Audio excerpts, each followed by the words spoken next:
സൂറത്തുൽ ഹുമസയുടെ പാരായണം നമുക്ക് പഠിക്കാം. ആദ്യമായി പാരായണവുമായി ബന്ധപ്പെട്ട് അറിഞ്ഞിരിക്കേണ്ട അത്യാവശ്യ നിയമങ്ങളെക്കുറിച്ച് സൂചിപ്പിക്കാം. ബിസ്മില്ലാഹിർ റഹ്മാനിർ റഹീം. വൈലുല്ലികുല്ലി. വൈലുൻ എന്ന പദത്തിലെ തൻവീനിന് ശേഷമുള്ള ലാമിൽ ലയിപ്പിച്ച് മണിക്കാതെ ഉച്ചരിക്കണം. ഇദ്ഗാം ബിഗൈരി ഗുന്ന. ഇതേ നിയമം തന്നെയാണ് ഹുമസത്തിൽ ലുമസ. ഹുമസത്തിൻ എന്ന തൻവീനിന് ശേഷമുള്ള ലാമിൽ ലയിപ്പിച്ച് മണിക്കാതെ ഉച്ചരിക്കണം. ഇദ്ഗാം ബിഗൈരി ഗുന്ന നൽകണം. വൈലുല്ലികുല്ലി ഹുമസത്തിൽ ലുമസ. തൻവീനിൻ്റെ ഉച്ചാരണം തീരെ ഉണ്ടാവുകയില്ല.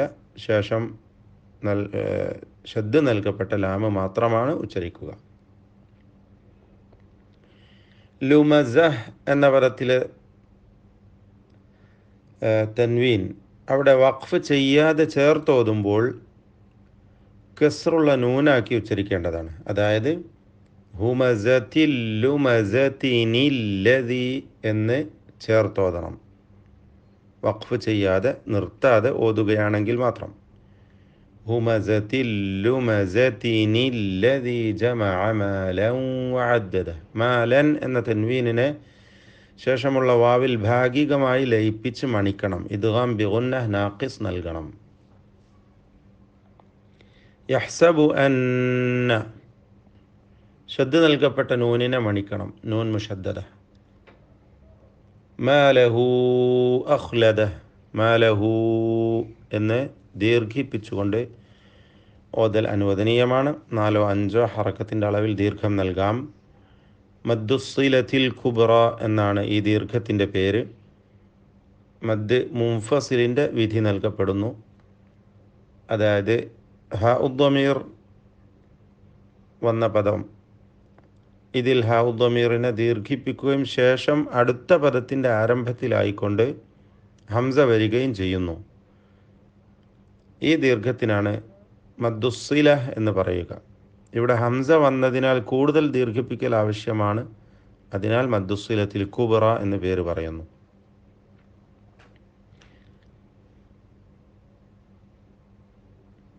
അഖ്ലദ എന്ന പദത്തിലെ ഖാഇന് തഫ്ഖീം ചെയ്യണം എന്നത് പ്രത്യേകം ശ്രദ്ധിക്കണം.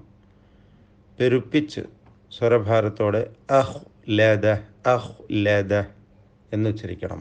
ഖാഇന് മാത്രമാണ് തഫ്ഖീം. മറ്റക്ഷരങ്ങൾക്ക് തഫ്ഖീം വരാതെ സൂക്ഷിക്കേണ്ടതാണ്. കല്ല ലയും കല്ല ലയുംബദന്ന. ഈ പദത്തിൽ സാക്കിനായ നൂനിനെ ഇഖ്ലാബ് ചെയ്ത് സാക്കിനായ മീമാക്കി മാറ്റി മണിക്കണം. അഥവാ സാക്കിനായ മീം ബായിന് മുമ്പിൽ വരുമ്പോൾ എന്ത് നിയമമാണോ അത് നൽകിക്കൊണ്ട് നൂനിനെ മാറ്റി മണിച്ചുകൊണ്ട് ഉച്ചരിക്കുക. സാക്കിനായ മീമിൻ്റെ നിയമം അവ്യക്തമാക്കി മണിക്കണം എന്നതാണ്. അപ്പോൾ ലയുംബദന്ന എന്ന് അവ്യക്തമാക്കി മണിച്ചുകൊണ്ട് ഉച്ചരിക്കണം. ശേഷം വന്ന ഷദ് നൽകപ്പെട്ട നൂനിനെ മണിക്കണം. ലയുംബദന്ന നൂൻ മുഷദ്ദദ. ഫിൽ ഹുതാമ. ത്വാഇന് തഫ്ഖീം നൽകണം. ത്വാഇനെ പെരുപ്പിച്ച് സ്വരഭാരത്തോടെ ഉച്ചരിക്കണം. ഹുതാമ. വമാ അദ്റാക. വമാ എന്ന ദീർഘം മുൻഫസിൽ എന്ന ദീർഘമാണ്. മദ് മുൻഫസിൽ ജായിസ്. 4 5 ഹറക്കത്തിൻ്റെ അളവിൽ ദീർഘിപ്പിക്കൽ അനുവദനീയമാണ്. അദ്റാക അദ്റാക. റായിനും അതിൻ്റെ അലിഫിനും തഫ്ഖീം കൊടുക്കണം. വലുതാക്കി പെരുപ്പിച്ച് അദ്റാക എന്ന് പറയണം. മൽ ഹുതാമ. ഇതിലും ത്വാഇന് തഫ്ഖീം കൊടുക്കണം. മറ്റക്ഷരങ്ങൾക്കൊന്നും തഫ്ഖീം വരാതെ ശ്രദ്ധിക്കണം.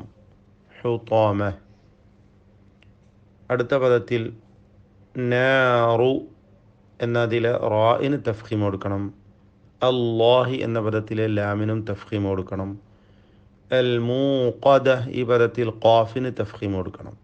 അപ്പോൾ നാറുല്ലാഹിൽ മൂഖദ. മൂഖദ. ഖാഫിനെ മാത്രം ശേഷമുള്ള ദാലിലും അതുപോലെ മുമ്പ് വന്ന അക്ഷരങ്ങൾക്കൊന്നും തഫ്ഖീം വരാതെ സൂക്ഷിക്കേണ്ടതാണ്. അല്ലതി തത്വലിഉ തത്വലിഉ ത്വാഇന് തഫ്ഖീം കൊടുക്കണം. ഏറ്റവും കഠിനമായ ഹർഫാകുന്നു. ഷിദ്ദത്തിൻ്റെ, ഇത്ബാഖിൻ്റെ, ഇസ്തിഅലാഇൻ്റെ, ഖൽഖലയുടെ അങ്ങനെ പല പ്രത്യേകതകളുമുള്ള അക്ഷരമാണ് ത്വാ. അതിന് പെരുപ്പിച്ചുകൊണ്ട് തഫ്ഖീം നൽകി ഉച്ചരിക്കേണ്ടതാണ്. അല്ലതി തത്വലിഉ അലൽ അഫ്ഇദ, അഫ്ഇദ എന്ന് ഹംസ വ്യക്തമാക്കി ഉച്ചരിക്കണം. ഇന്നഹ ശബ്ദ നൽകപ്പെട്ട നൂനിനെ മണിക്കണം. അലൈഹിം മുഖ്സദ, മീമിന് ശേഷമുള്ള മീമിൽ ലയിപ്പിച്ച് മണിക്കണം. ഇദ്ഗാം ഷഫവി അല്ലെങ്കിൽ ഇദ്ഗാം മുതമാസിലൈന് സഗീർ എന്നും പേര് പറയും. സ്വാദിന് തഫ്ഖീം വരുന്നതാണ്, സൂക്ഷിച്ചുകൊണ്ട് പെരുപ്പിച്ച് ഉച്ചരിക്കണം. സ്വാദിന് മറ്റക്ഷരങ്ങൾക്ക് തഫ്ഖീം വരരുത്. ഫി അമദിം മുമദ്ദദ, തൻവീനിന് ശേഷമുള്ള മീമിൽ പൂർണ്ണമായും ലയിപ്പിച്ച് മണിക്കണം. ഇദ്ഗാം ബിഗുന്ന കാമിൽ.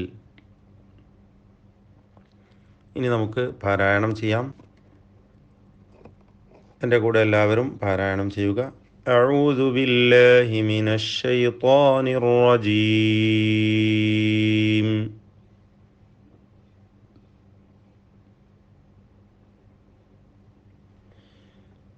ബിസ്മില്ലാഹിർ റഹ്മാനിർ റഹീം.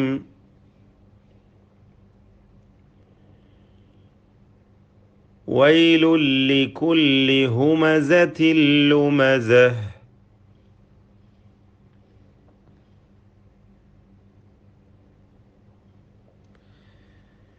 الذي جمع مالا وعدده.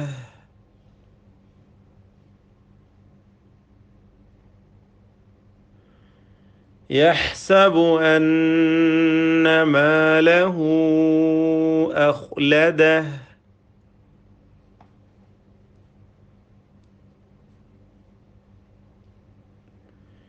كلا لينبذن في الحطمة.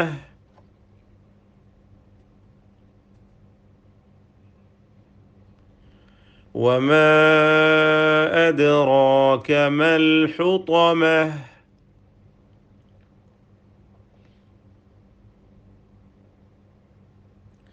نار الله الموقدة.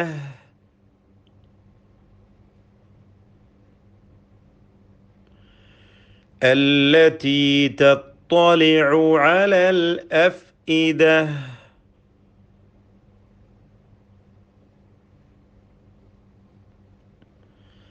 إنها عليهم مؤصدة.